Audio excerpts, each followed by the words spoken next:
I've always associated my birthday with that depressing time of year where a cozy autumn turns into an early winter decay, where colorful leaves die, leaving a withered brown shell behind. Still, people are expected to celebrate their birthdays. It's strange if one doesn't. I don't.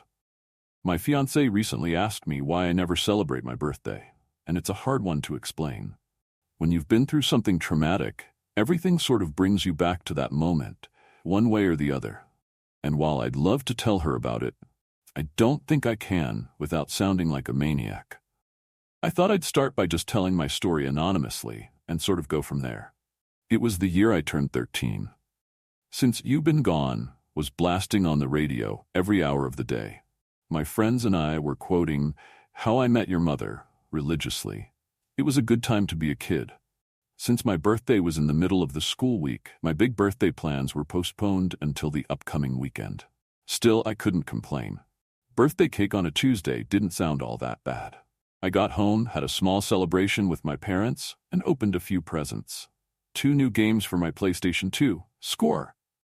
I finished up my homework and browsed the net for a few hours ahead of my scheduled bedtime when there was a knock at the door. We rarely had visitors, so to have someone knocking at our door at 10 p.m. was unusual, to say the least. My parents had already opened the door by the time I was halfway down the stairs. There was a man in a fancy jacket with a clipboard standing outside, along with 2 armed guards. I sort of fell into the middle of the conversation. "So we need you to sign the consent form, and we'll get started," the clipboard man said. "Any questions?" "This can't be legal," my mom said. "On what kind of authority are you?" "Ma'am, this is an emergency. We have been authorized to bring anyone and everyone, if need be, but I promise you it'll be a less pleasant experience than what you could achieve here in the comfort of your own home." As the discussion continued, the armed men pushed into the house. They had a sort of checklist they were going through, asking questions as they poked and prodded. Someone mentioned a satellite phone, which we didn't have. I hurried back upstairs. From my window, I could see them putting wheel locks on our car. They were testing some sort of electrical equipment too, and as they did, I could see the internet connection on my computer disappear. My cell phone lost all bars, and while I didn't check, I suspected they'd done something to our landline as well. They were isolating us, putting us under some sort of lockdown. I still didn't have the slightest idea of who these people were. There were no patches, badges, ranks, or symbols. Just a bunch of serious-looking men in windbreakers with visible gun holsters. After a few minutes, one of the men entered my room. My parents were worried sick, but were told to wait outside. The man was about 6'4" and had the look of someone who could kill me with his bare teeth if need be. Without a word, he started to go through my things. "You got any walkie-talkies?" he asked. "Any radio science projects, something like that?"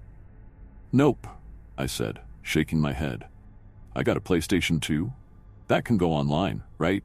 I never got the chance to answer before my mom added, "We don't let him play online games," she said. "It can't do that." As if to make sure, he pulled the power cable and dropped it in a sealed bag along with various knickknacks and keys they'd collected. They weren't taking any chances, and I wasn't playing my new games anytime soon, it seemed.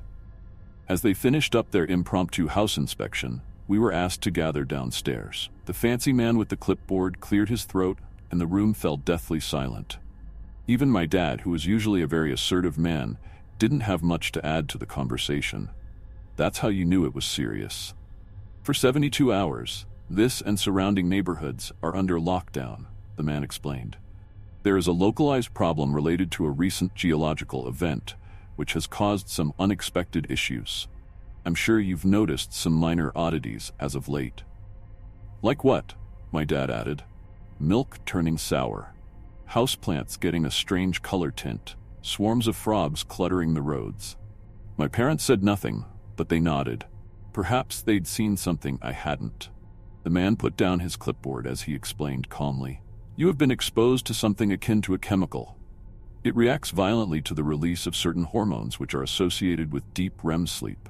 To ensure your safety, we are currently enforcing a temporary 72-hour ban on sleep. Excuse me? My dad took a step forward, but one of the armed men responded in kind. They both stopped before it had the chance to escalate. Exposure was approximately 9 hours ago, meaning you have about 63 hours left to go. That'll be approximately 1 p.m. on Friday. There is no way we can. This is non-negotiable. This is a matter of your security, sir. We have an emergency health service site, but I can promise you that it won't be pleasant. You will be chemically induced into sleeplessness for the full duration of exposure until the event has passed. It can cause long-lasting brain damage. We were handed a folder each explaining our responsibilities and rights. An unmarked red folder with 3 papers, one explaining their right to force this upon us, another explaining that we'd already signed the consent papers, and a third one was a form explaining exactly when we could go to sleep. There was also an inventory form explaining the items we were to have returned at the end of the containment. They left a box of 50 glass vials, some kind of 4-hour booster shots. The man explained how underage children were not to take more than one every 7 hours, and that my mother, if pregnant, shouldn't take any at all. Luckily, my mom wasn't pregnant. I'm an only child. We were also given fiber bars with some kind of hormone supplement, unmarked and unbranded, but warm. Maybe they were made recently. The packaging was sloppy at best. The fancy man was trying his best to explain, and I could see my parents were eager to listen, but I barely understood half of it. Instead, I looked at the armed guards. They looked exhausted. Maybe they, too, weren't allowed to sleep. One of them had his mouth open and almost drooled, blinking one eye at a time.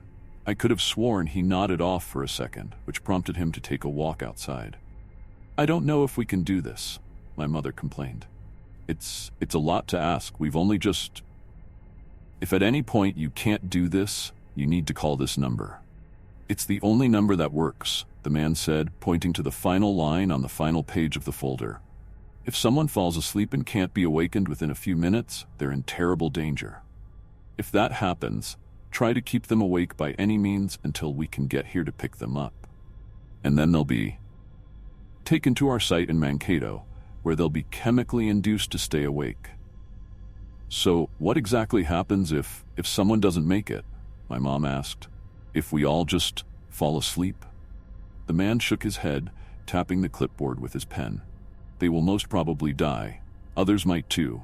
While they went into the kitchen to explain the details, the angry-looking guard approached me with the sealed bag, handing me back my PlayStation 2 power cable. He gave me a pat on the shoulder. "I checked with the tech team," he said. "You're good to go.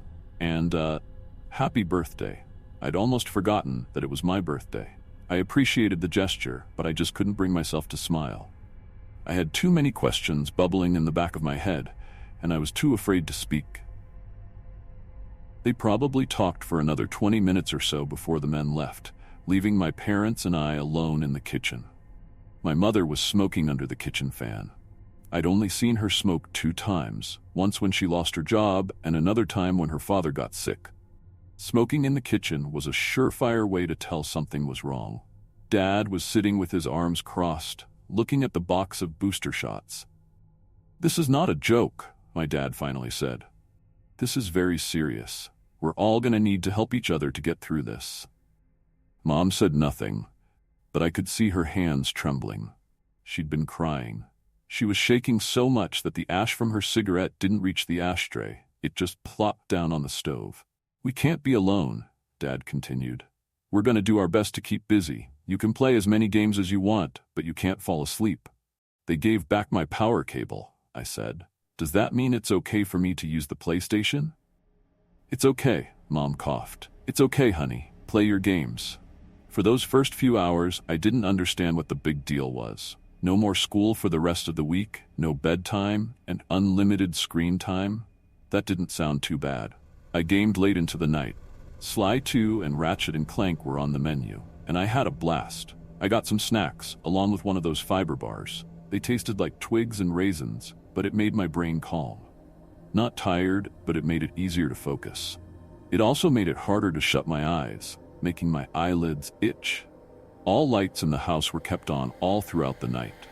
Mom and Dad kept playing music on the downstairs stereo, and they desperately tried to keep me engaged. I was engaged enough just playing games, so I think it was more for their benefit rather than mine. At 5 a.m., Dad took his first booster shot. I could hear it all the way from upstairs. He was cussing pretty hard. Apparently, those things tasted like a mix of stale rice and death. Mom took her first boost about half an hour later, but she mixed it with orange juice. Apparently that helped. By 7 a.m., even I was feeling it. I'd never been up all night playing games like that on a school day before. Sure, I'd pulled all-nighters with my friends, but it was usually something we prepared for. So by early morning, I could feel myself nodding off. My parents were checking in on me every now and then and decided to act. We were having family breakfast, pretending as if we'd already slept. "You're always cranky in the morning," Mom said. "Try to imagine, this is just that, another cranky morning." I knew for a fact that they'd slipped one of the boosters into my cereal. I saw 3 empty vials on the counter, and I knew none of them had taken a second one yet. Still, I had little choice but to try. We weren't even halfway through the containment yet. As we finished our breakfast, we could hear commotion outside. I was upstairs brushing my teeth, watching through the hallway window. It was our neighbors. Larry Peterson, the 55-year-old man who worked the fishing supplies at the local mini-mall, crawled out his front door. He was throwing up something black and blue onto the pavement. I'd never seen this man do anything more physically straining than trying to start a lawnmower, and now he was crawling on all fours like his life depended on it. I could hear his wife calling out from inside. She was screaming at him, but I couldn't hear what. Larry got up and almost leapt into the back of his pickup truck in a show of athleticism I'd never seen from him before. It wasn't until his wife got out of the house that I could hear what she was saying. "Larry!" she cried.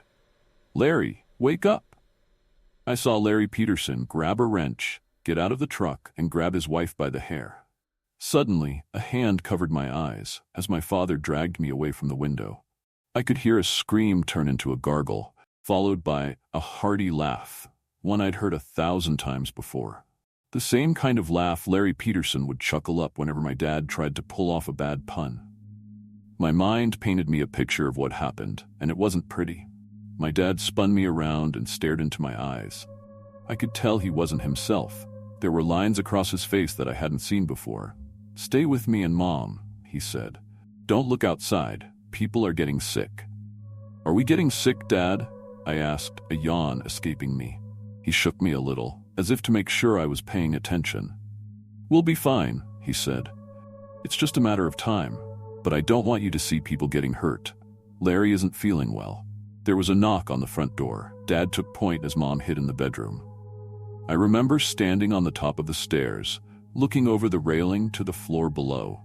There was a violent, angry pounding on the door. Larry Peterson's soft chuckle coming from the other side. He didn't say anything. He just pounded on the door with his wrench, laughing as he tried to get in. He went around the house, rattling our windows.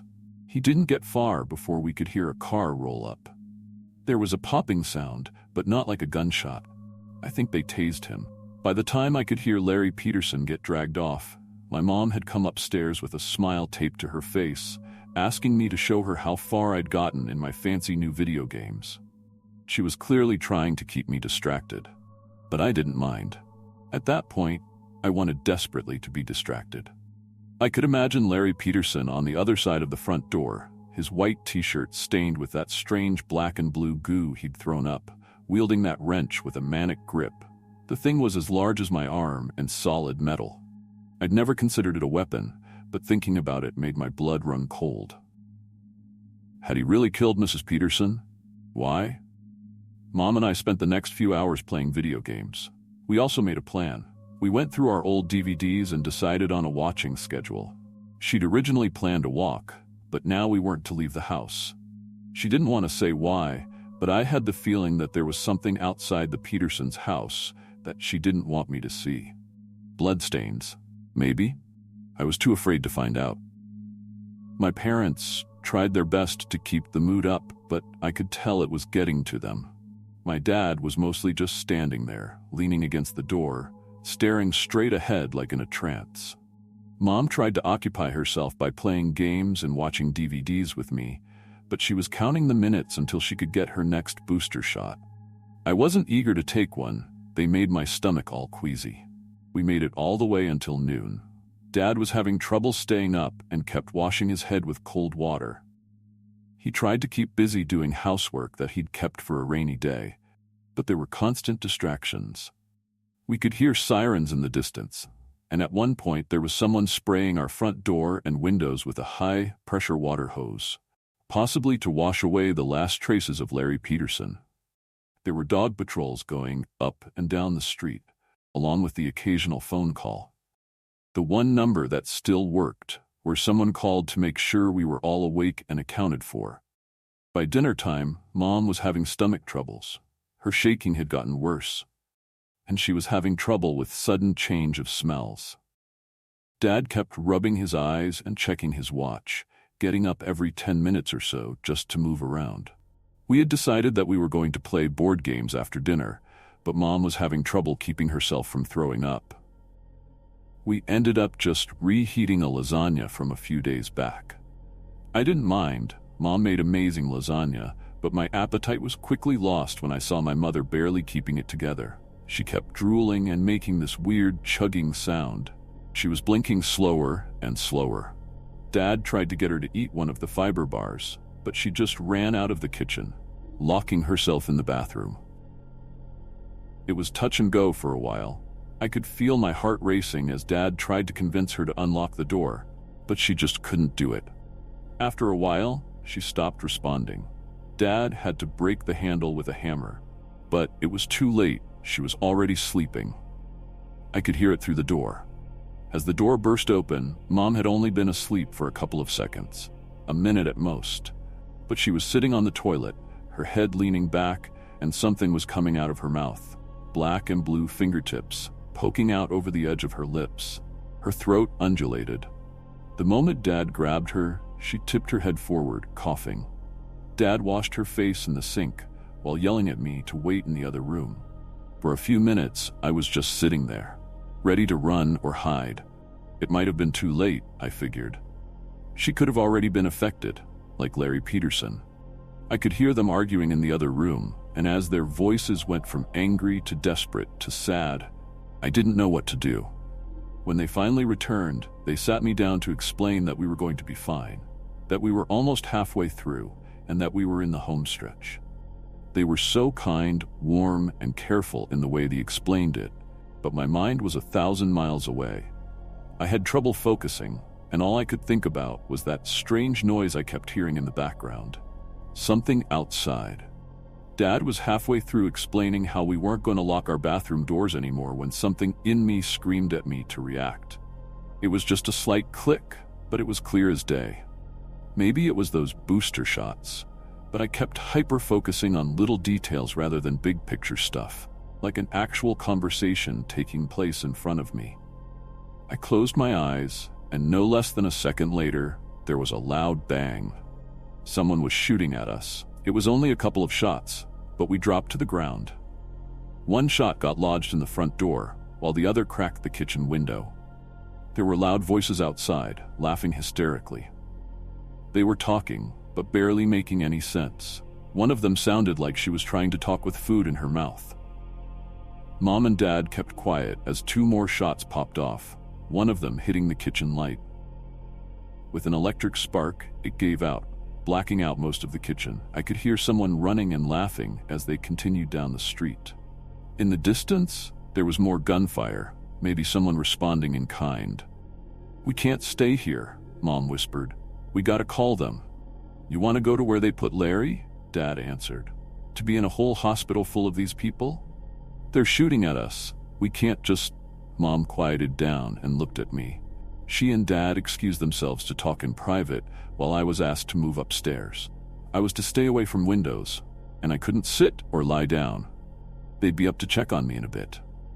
But of course, I was too curious. While still hearing them argue downstairs, I checked an upstairs window. I could see pretty far down the street, and in the distance I could make out a car stalling on the side of the road. The headlights were still on, but it was surrounded by at least 6 people. 2 of them were dressed like the armed guards we'd seen earlier. It took me a while to realize there was an old man sitting in that car. I'd seen him around a couple of times, but I didn't know his name. The The surrounding people were trying to crack the car windows with various weapons. Tire irons, bricks, hammers, lead pipes, whatever they could get their hands on. It didn't take them long to break through. They reached in to pull the man out. It was too far off for me to hear his screams, but I could vaguely see what they were doing. They held him down and covered his face with their hands. His eyes, his mouth, his ears, leaving only his nose to breathe through. Then they just sat there. It took me a moment to realize what they were doing. They were forcing him to sleep. After a few minutes, they let go of him. The old man slowly stood up, leaned against his car, and started to dry heave. After a while, the same blue and black goo that I'd seen from Larry Peterson started pouring out of his mouth, stopping only as he coughed up some kind of clot that could barely fit in his mouth. A clot that moved. As he straightened his back, he looked at the strange group, and they walked down the street together. Some jogged, some sprinted. One of them crawled, but it looked like he held on to something with his teeth. Either that, or something was coming out of his mouth. Something long. As they hurried down the street, I could hear more gunfire. In the distance, coming from another way, I could see another group of people. At least a dozen, but heading in another direction. Roaming gangs of sleep-deprived sick people. God knows how this thing affected them long-term. When my parents were done discussing, they sat me down to explain that we were going to stay indoors and keep away from the windows, just in case. We were locking all doors and windows, closing all curtains, and not playing anything louder than necessary. We were to draw as little attention as possible. Of course, I agreed. What choice did I have? That night, I could tell things were deteriorating. Dad almost took a double dose of booster shots as he forgot he'd taken the first one, but Mom stopped him. There were no phone calls coming in. They'd stopped checking in on us. Mom even tried calling, but the line had been disconnected. The gunfire outside was further away, but more frequent. We could hear cars honking, but no sirens. Then there were fires. At least 2, somewhere downtown. We could see the smokestacks from afar. Mom wasn't doing well. She couldn't eat, and at times she could barely stay on her feet. She kept talking out loud even if no one was in the room with her, and she had to lean against things to stay upright. She couldn't keep the fiber bars down, and she walked around with her head bobbing back and forth. Dad tried his best to keep her active, but he was having trouble as well. No matter how many cold splashes he took to the face, he just couldn't stay attentive. I wasn't doing well either, but nowhere near as bad. I still had my appetite, and I took my booster shots, but I could feel the side effects. My hands kept shaking, and I had a nasty headache. There were these pinches down my neck like someone was shocking me with a wet battery. I'd imagined things moving just outside of my vision. I kept turning around to look at the windows as I'd started to hallucinate that they were screens. By morning, there was a new problem. Both the power and the water had been cut. There was a small lake a short walk from the house, and we had no choice but to try and get some water by hand. We had some drinking water stocked in the kitchen, but we needed some for the bathroom. Mom volunteered to go, but that was out of the question. She could barely stand or make a coherent sentence. There was no discussion. Dad had to do it. We watched him from one of the upstairs windows. The sun had just risen, bathing the withering landscape in long, sharp shadows and a sickly bright glow. Mom was just staring blankly ahead, as if trying to remember what was so important. Isn't it your birthday soon?" she said out loud. "That was Tuesday," I responded. Did you wish for you to get older?" she asked. I wish for that. I want you to be able to get older." She looked at me and laughed maniacally. She blinked one eye at a time, her left eye lingering a little longer than her right. Her eyes were sunken and dark, and she kept going cross-eyed. I think she meant well, but that look she gave me was nothing short of terrifying. It was like she'd been reduced to her most basic self. My mom was still in there somewhere, but most of it was just gone. After about an hour, I spotted Dad coming back. Mom and I were both relieved, but it didn't last long. I noticed he wasn't carrying any water. Moments later, I could see he wasn't alone. There were about 24 more people coming with him. Mom didn't seem to react. She just looked out the window and nodded to herself. For a moment, she was almost falling asleep standing up. her mouth moving up and down on its own like a bass out of water. I could see something moving in her throat. I shook her, and in a moment of clarity, she looked out the window again. As I heard something pound against the door downstairs, Mom pushed me into the closet. She ran downstairs to get the remaining booster shots and dropped it all on me along with her wristwatch and a couple of fiber bars. Someone will come get you, she said. Just wait and stay awake. I'll try to think of something. I didn't have the time to protest before she slammed the closet shut. I could hear a key slide into the lock downstairs. Dad may have forgotten something about who he was, but he hadn't forgotten how to use the house keys. I just sat there in the dark, listening. I curled up into a ball, but I didn't want to get too comfortable. I could hear furniture being turned over, unfamiliar voices yelling obscenities or incoherent nonsense. A fight broke out, and I could hear someone throwing something. Another person ran up the stairs and into the bathroom, repeatedly kicking the bathtub. A woman screamed, then a man. There was a gunshot, followed by windows being broken. I could hear a muffled scream as if someone was held down, maybe like they did with the old man outside the night before. I must have sat there for hours. In the dark, it was hard to tell if my eyes were open or not. I couldn't tell if I was really hearing something outside or if I was just imagining it. I could hear voices and whispers, but they didn't seem to make sense. Sometimes I imagined them standing just outside my door, asking me for the cheat codes for the games I'd played. All I had to keep my waning sanity company was my mom's wristwatch, and I could barely make it out. Time passed so strangely.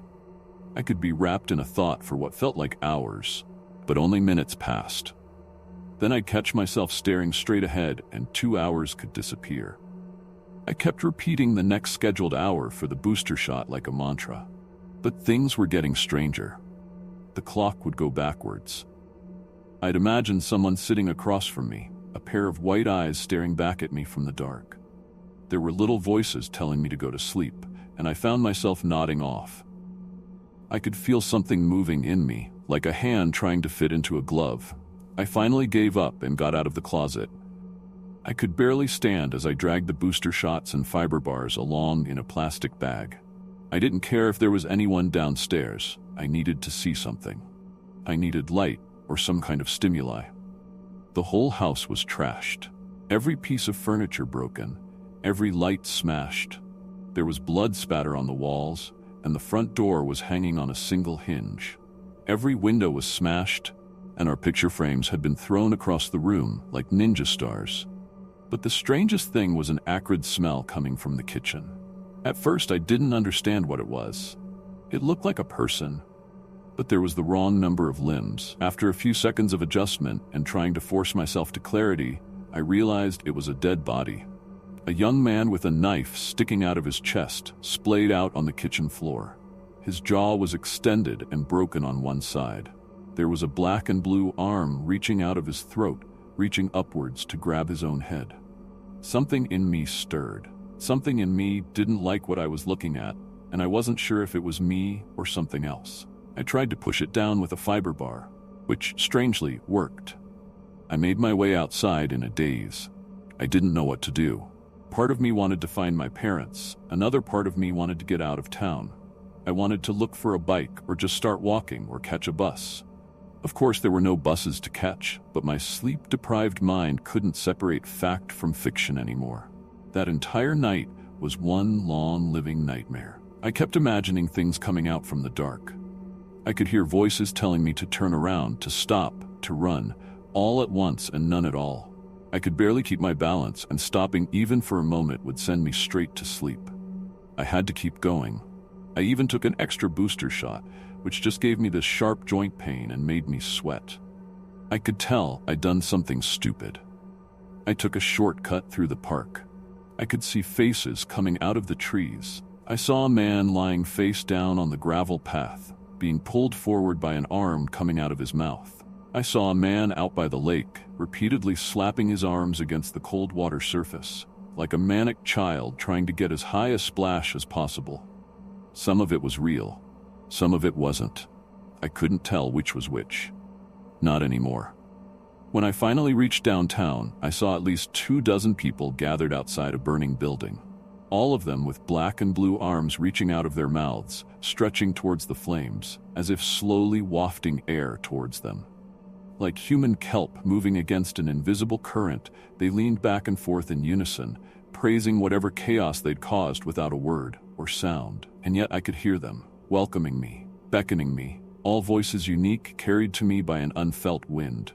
"Come closer," it begged. "You belong here." I turned away and the voices grew louder, desperate, screeching, demanding my attention, my devotion. Some of them coming from outside, some of them coming from the rumble of my stomach. "It's already here," it laughed. "It'll never go away. It'll never sleep. It'll never stop." Hands reached for me, a face in every window, voices reaching from beneath the concrete. Gunfire, broken windows, glass cracking under my rubber boots as I shuffled past burnt-out cars. It was dark, then bright, then dark again. And at some point, I succumbed. I felt concrete against my cheek, but I couldn't bring myself to get up. My legs wouldn't move. My eyes wouldn't open. "Yes," the voices laughed. Come to us. Come burn with us." And then darkness. I don't know how long I was out. Hours. Maybe half a day. I woke up to see a man running towards me, asking me if I was okay. A car had pulled over, bathing me in a warm light. By the side of the road, a colony of frogs looked at me. In the distance, my eyes landed on a discolored sunflower. It turned blue. Strange how you don't notice the most obvious changes until they stare at you in the face. Turns out exposure had happened at least 6 hours earlier than the man with the clipboard had predicted, and I'd been awake long enough for most of the effect to pass through my system. I was found unconscious by the side of the highway, about 9 miles from my house. While I did have an uncomfortable dreamless sleep, the effects it had on me were nowhere near as bad as what happened to most of the neighborhood. I'm sure you've heard of it. Riots, they called it. Just another mess-up in a low-income area. I don't even think it reached national news. Some of the people who succumbed to it early got permanent brain damage. Larry Peterson was never the same, but it was hard to tell if it was because of the emotional trauma or the sleep thing. Either way, he had to have a nurse come look after him a few times a week for the rest of his life. Mom and Dad weren't completely unharmed either. Mom developed some kind of narcolepsy after that night, spontaneously nodding off at the most inopportune times. Dad lost his sense of taste and smell. To this day, they're having a hard time explaining what exactly they experienced. To them, it was just like going to sleep and having the most horrible nightmare, only to wake up in a hospital bed. Sometimes I wonder if I did fall asleep. Some of the things I saw were so strange that there was no way to tell if they were real or not. I vividly remember that scene of hands waving back and forth outside that burning building downtown. It had to be real. That building really did burn. As you might imagine, I have a hard time looking back at this. Thinking too much about it gives me this icy feeling in the pit of my stomach, like a small part of me believes that this is all just a big nightmare, that I'm still just a clock's tick away from waking up in that closet, with someone standing just outside, waiting for me. Or maybe it's something inside of me, still waiting to grab the reins. Maybe it's just a night away.